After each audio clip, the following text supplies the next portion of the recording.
Yeah, thanks for the intro. Thanks for coming. Just to kind of set the stage for what my goal is here over the next 25 minutes or so is I want to address 6 big questions. And they're going to be, I'm not going to go into a lot of depth. I'm going to give you the big idea, the flavor. I'm not going to go into all the details of how we figure things out. And the idea is to facilitate a discussion and questions for Forest Service, State Forest, etc. Maybe Hillary in terms of, what can you do? Where are you going as a community? What might you like to try to accomplish? Anybody know what this is? Avalanche site in Bear Creek. Yeah, so Hillary and I were up there a couple days ago. Obviously a pretty impressive kind of slide. These of course happened all over the state this year. And this one's pretty interesting. We'll talk about it a little bit more in a minute. First, I'll tell you the 6 questions that I'm going to kind of rapid fire go through here. So, how unusual are recent weather conditions? I want to go back to about the year 2000 and talk about 2000 to present. How is climate projected to change in the future? We'll go out to 2530 and 2050 for those 2 years. And it's just big, broad. I'm not going to get into a lot of the details of that, but give you an idea and set it in the context of your recent kind of drought experience here so you know what I'm talking about. How have forests responded to recent weather conditions? So these extreme droughts, how have they changed? How have they responded? What impacts might we anticipate in the future that we haven't had yet?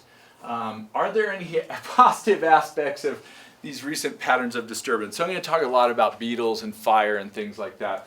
Is there anything good about this, or is it all kind of bad news? And then what has been done and what can be done? I want to stress that thanks to Hillary, the town, the county, Telsky, funding from a lot of different sources and good partners like the Forest Service, we've started to build up information and knowledge about your landscape. So we're not shooting in the dark. I would suggest that there are some kind of easy things that we could address that could help us out in decision making down the road here, but you've got a lot of people who have invested time and effort and funds into this already. So we're not just kind of blindly out there with all of this stuff happening. Let's tackle this first question. How unusual are recent weather conditions? And when I say weather, I'm talking about, anything less than a couple decades. So when I talk about climate, I'm starting to talk about averages versus individual years or a handful of years or a decade of weather conditions. This is the Palmer Drought Severity Index from the late 1800s all the way through August 2018. This is just for the summer, so I ran this and I calculated this just for the summers going back. I think it starts in about 1894. And I actually projected this for the waterfall at the mouth of Bear Creek to give you a local kind of context here. These negative numbers mean drought. Positive means that there's more than enough water, it's not too hot, it's not too dry. And what do we see here automatically? We see, hey, you're seeing some swings between dry and wet, dry, wet. Here's the 1950s drought that if you talk to people who have been around for a little while and remember the 1950s drought, that was a big deal. So that's kind of, a gauge for us. More drought, we've got some wet periods, some oscillation, and then if we kind of look at 2000 to present, yeah, we're more or less until this year and 2013 and 14, we're in a lot of drought. So this is -5 on this Palmer Drought Severity Index scale. So we have not passed -5 until 2002 and 2018.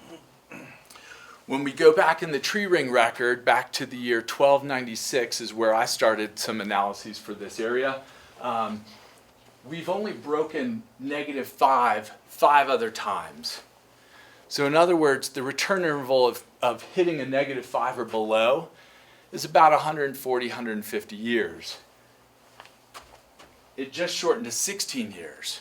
Okay, that's a big deal. Not only that, when we look at that 50s drought, the 50s drought was dry, not as dry as currently, but it also wasn't as hot. These are temperatures here. So that's that same slide that I just showed you. Here's temperature on the bottom. So not only are we dry, but we're hot. These are average temperatures for 3 months ending in August. So this is June, July, August temperatures once again for the waterfall at the end of Bear Creek there, right at Town Park. That's where this is interpolated for. We don't have a station there, but we can kind of estimate what the temperature was there for those three months based on other station data. This is a big deal.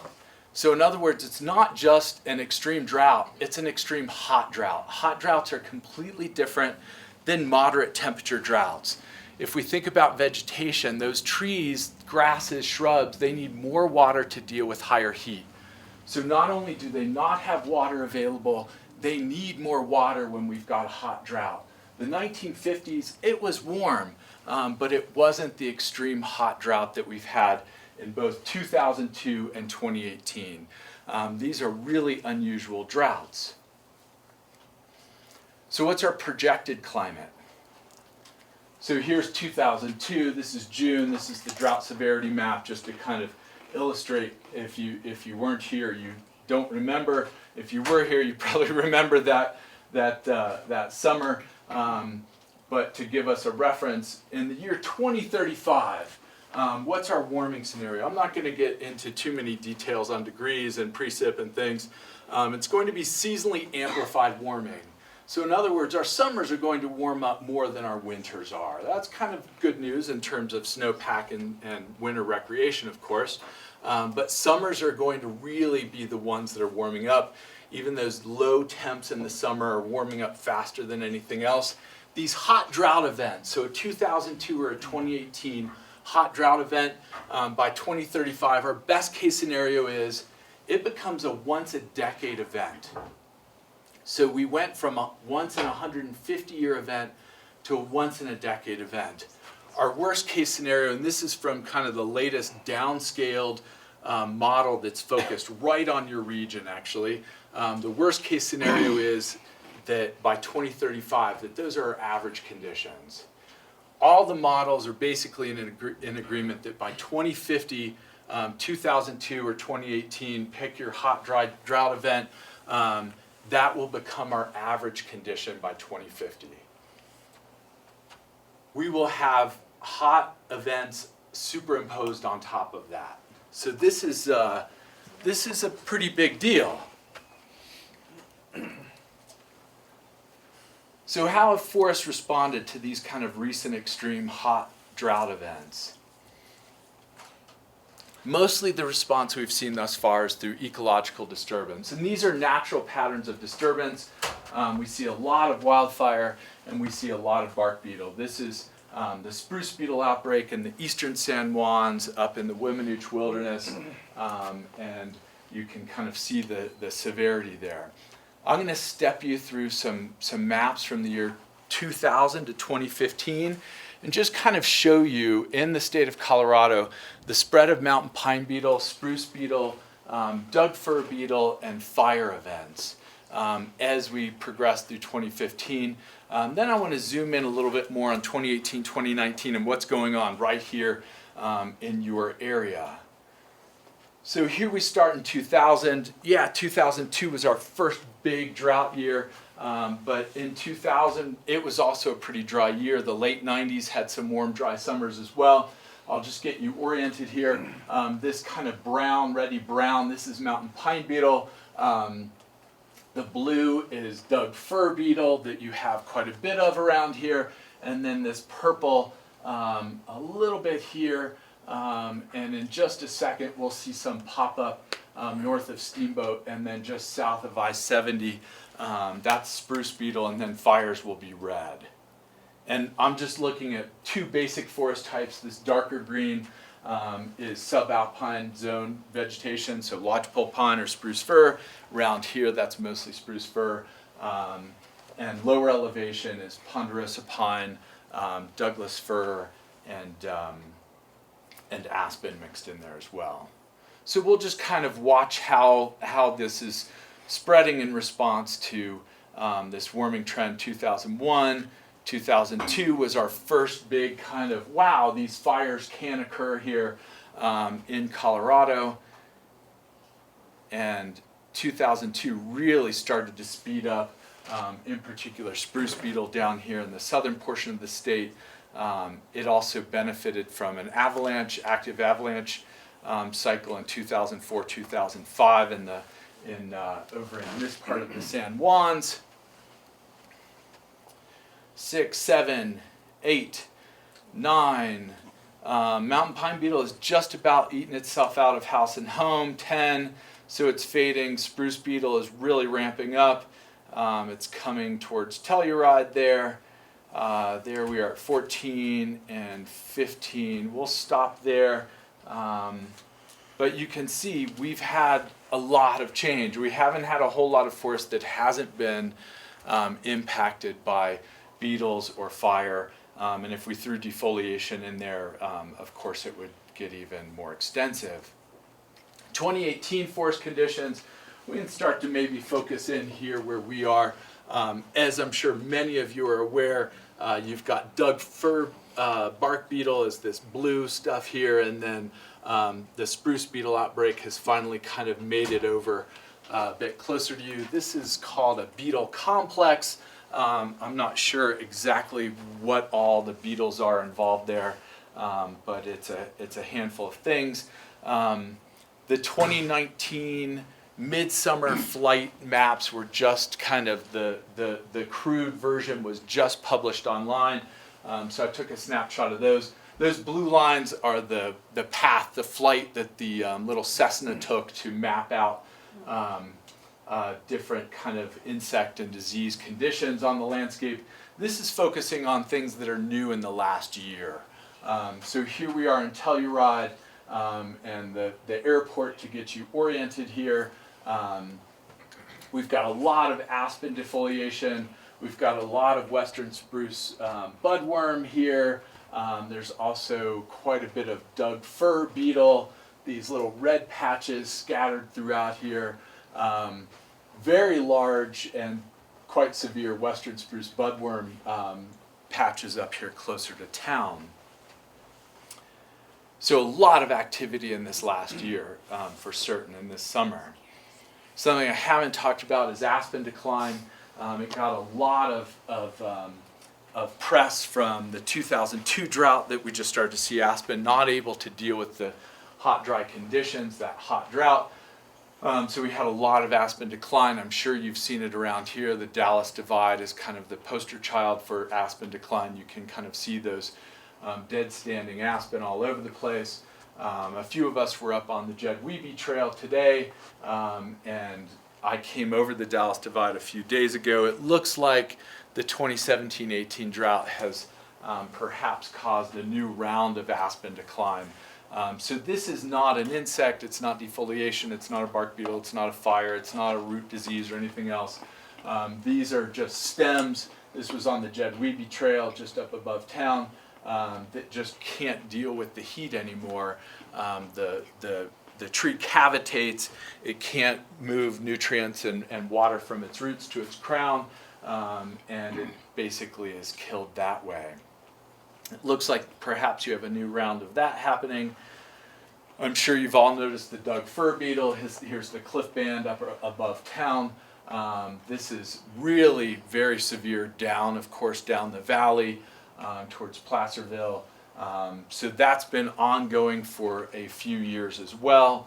It'll be interesting to see if it kind of ramps up after the 17-18 hot, dry drought. And spruce budworm. I don't know if this photo's made the rounds. Lance took this a couple days ago from somewhere up pretty high. Ingram. From where? Ingram. Ingram, okay. So here's town, here's the cliff band I was just showing you with the, a lot of Doug fir mortality along the cliff band here. And you see these large brown patches out here on the landscape. So Carlin and Nicole and I thought this was pretty interesting, and we hiked up there to see what it was today. And it is a very severe spruce budworm outbreak. It's defoliating the trees to the point that we had a pretty hearty discussion of, will any of them survive? What's going to happen? This was just shot this morning, so these are very large patches of subalpine fir, and they are experiencing a defoliation event that is extremely severe to the point that it looks like it's going to kill the overstory trees. Just to note, I had never heard of spruce budworm in Colorado actually getting up into the spruce fir zone.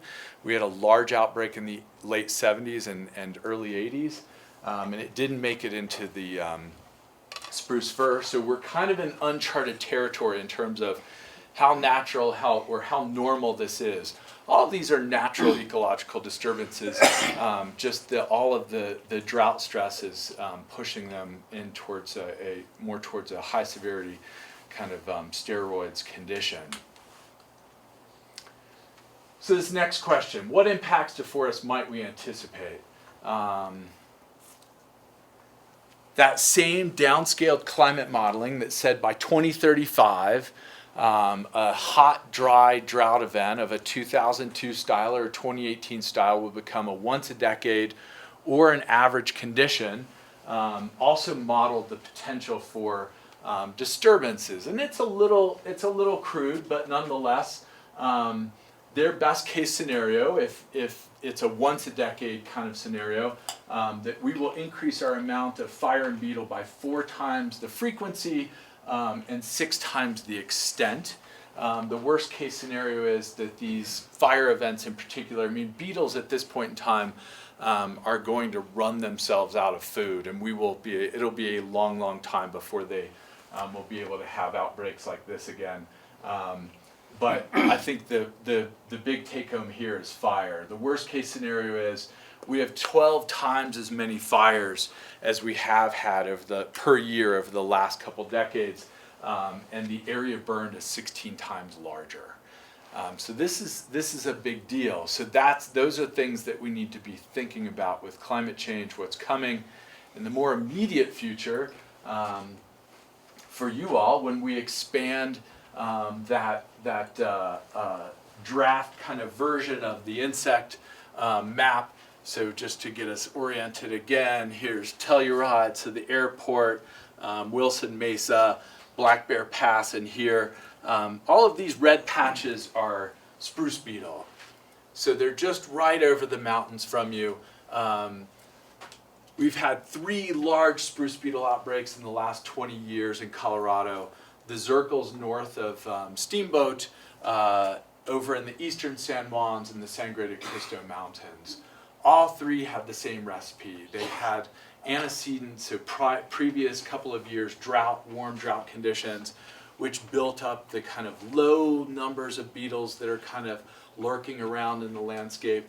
And then they had some triggering event.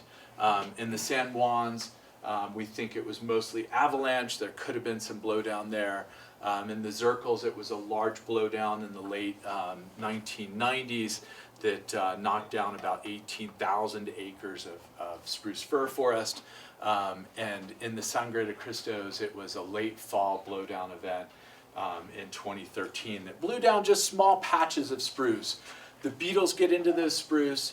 The spruce have 2 big defense mechanisms. They can pitch the beetles out, or they can kind of engage in some chemical warfare. To engage in those things, they need to be rooted. These are not rooted. So it's a bit of a free buffet. We have beetles on the landscape. We just had a large avalanche cycle. I'm not an entomologist, but Hillary and I went up there to this avalanche pathway, and I followed the instructions of my colleague who is an entomologist. We cut a little chunk of bark out, and our first chunk of bark has what I believe is a spruce beetle gallery in it. Nicole is suggesting until we have the beetle, we can't be for certain. I can pass this around if people. There's just a gallery right in here that you can take a look at, which came out of I think that larger tree right there. So in your immediate future, I've been giving talks here. I was trying to think of it the other day with Hillary. I think since 2012 here at the library. And I keep saying, yeah, the beetles might not make it here. We don't know. The sky's not falling yet. I'm still not saying the sky's falling, but I am telling you all of the ingredients are there for a spruce beetle outbreak. And that is a spruce beetle outbreak. They tend to be, at least the recent outbreaks, are very high severity, killing well over 90% of the trees in the stand, of the spruce trees in the stand. Are there any positive aspects to this? So the big picture of adaptation to these new climate realities that we're in and we're moving towards is that species have to move up. They have to track their climate zone. This is my standard kind of Colorado forest. You guys don't have lodgepole pine, so if you just kind of fuzz your eyes for that part, you'll do just fine for your landscape. But we've got this idea of, species that need cool, wet conditions: Engelmann spruce, subalpine fir, some sort of pines, all the way down to ponderosa and Doug fir that do really well with warmer, drier conditions, down to grasslands. And what we need to have happen is the grasslands are going to move up, Doug fir, ponderosa pine, and the rest of the state, lodgepole pine's going to move up. Bad news for Engelmann spruces, they'll probably run into some serious kind of constraints to move up from a lack of soil, things of that nature. When there's an existing forest there, it's very hard for these species to migrate, because there's already existing trees that are taking up water, nutrients, light, and everything. So the big theory is, in disturbance ecology, is that all of these disturbances are going to open things up and facilitate the movement of species upslope and adaptation to these new climate realities. So that is the good news. That's the silver lining, is that it is paving the way. It's opening up opportunities for things to move up. So what have we done so far and what can be done?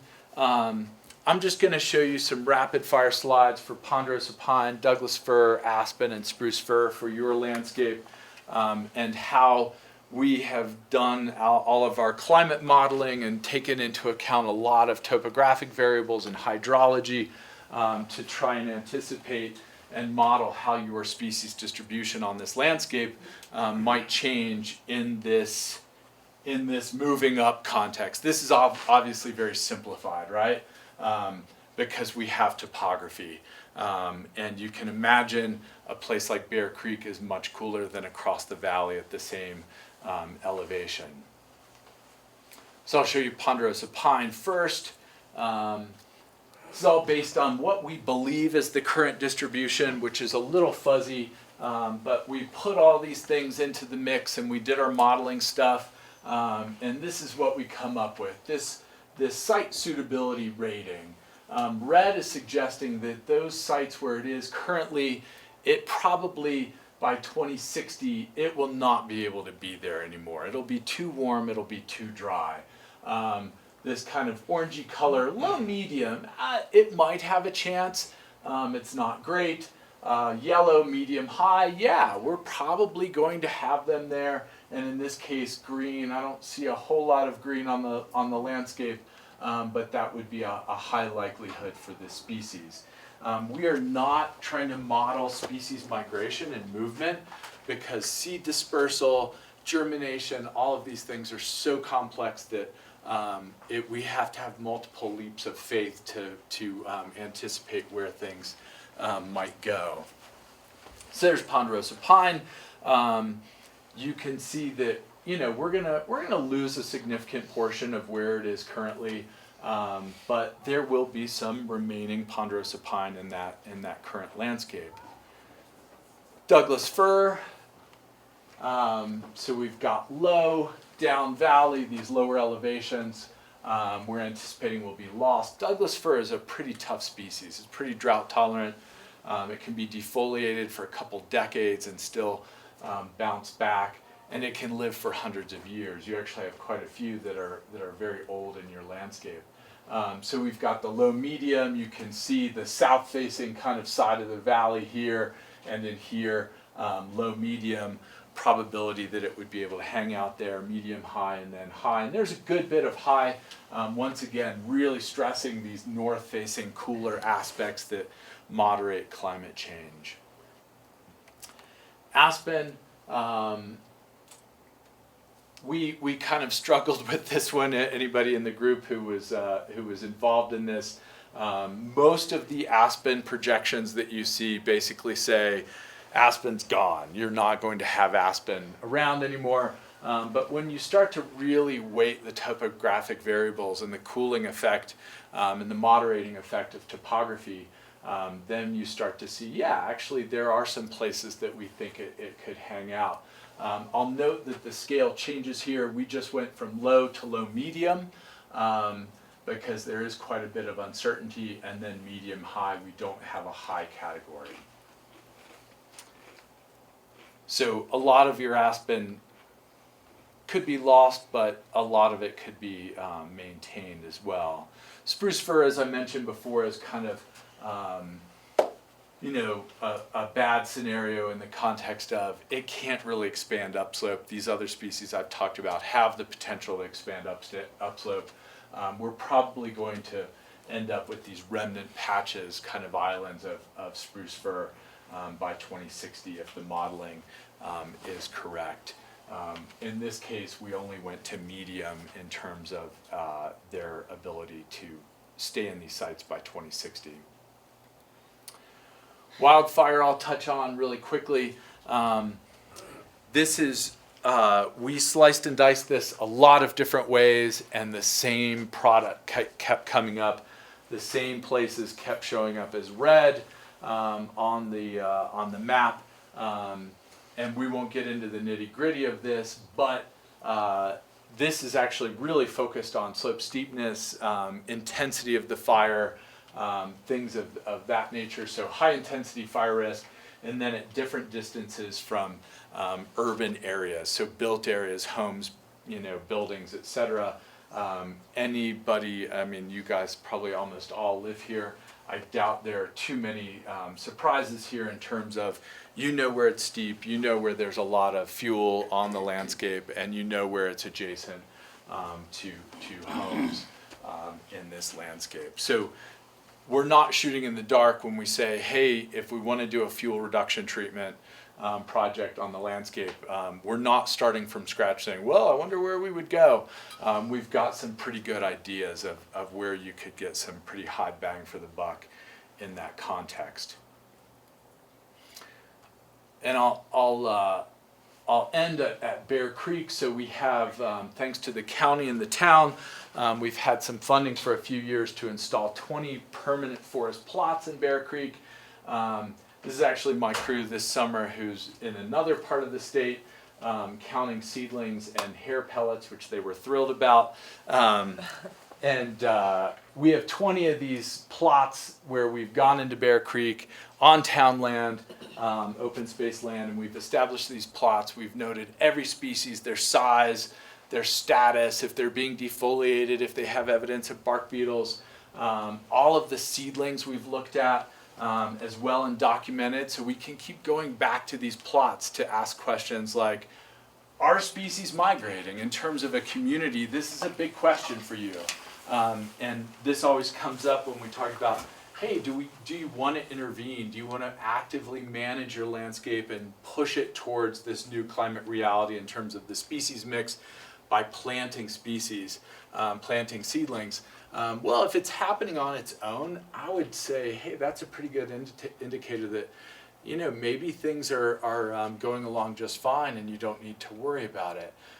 So we have these permanent plots there, 20 of them. We also have these temperature sensors out there on the forest floor that records snowpack duration, and then another one at 2 meters and a radiation shield that records what is referred to as the free air temperature.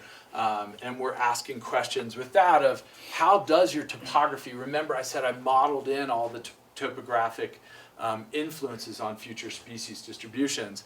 Well, we need some information besides the one station that you have at the airport. We need some information outside of a valley. Valleys are not indicative of what's going on in a higher valley, on a slope, etc.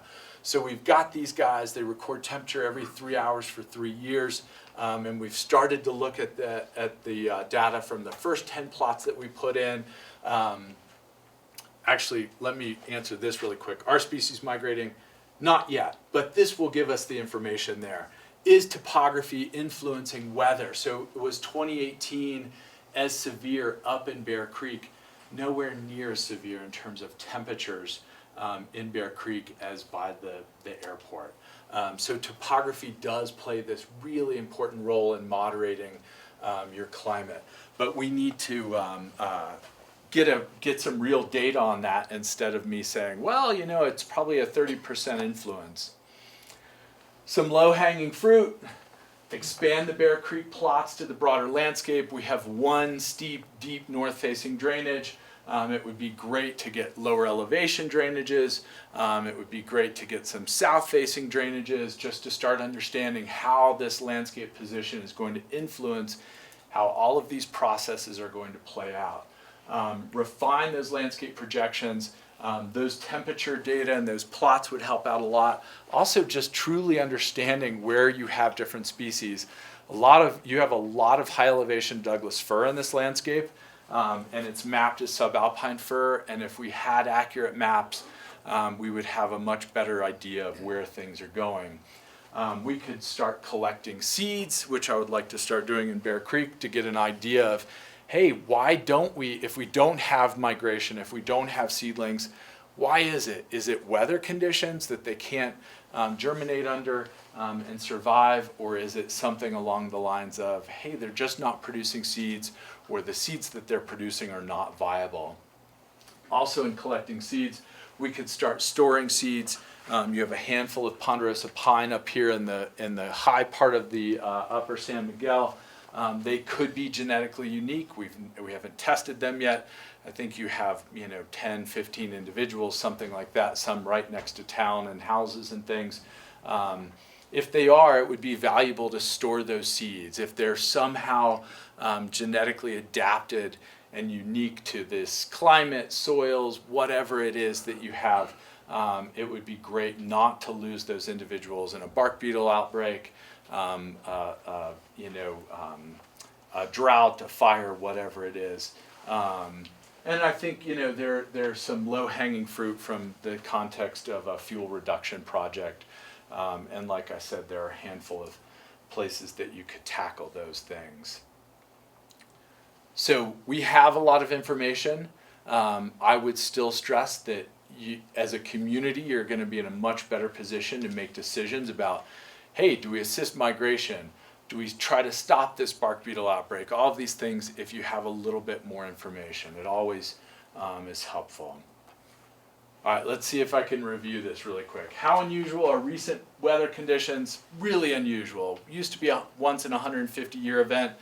We took it down to a once in 16-year event. It's projected to be a once in a decade or every year event by the 2030s. So that's our projected climate. How forests responded. It's mostly bark beetles with some fire mixed in here and there, as well as some defoliators. What might we anticipate? More fire, and potentially right here in your area, some spruce beetle on the near-term horizon. Are there any positive aspects of all this death and destruction? Yeah, in reality, it could really, we're talking in terms of the modeling that's been done, species migration could be speeded up by 300 years because of disturbance. So it's not a small thing. It's paving the way for new things to move in that are adapted to current climate conditions. And then what has been done, we've done a lot of modeling. We have some 20 permanent plots in Bear Creek with temperature sensors. But I think there's a handful of kind of obvious places where we could expand and tackle and expand our knowledge. thanks so much for your time. Whew, that was my entire fall semester senior level forest biogeography class that starts in a few weeks in like 28 minutes or something.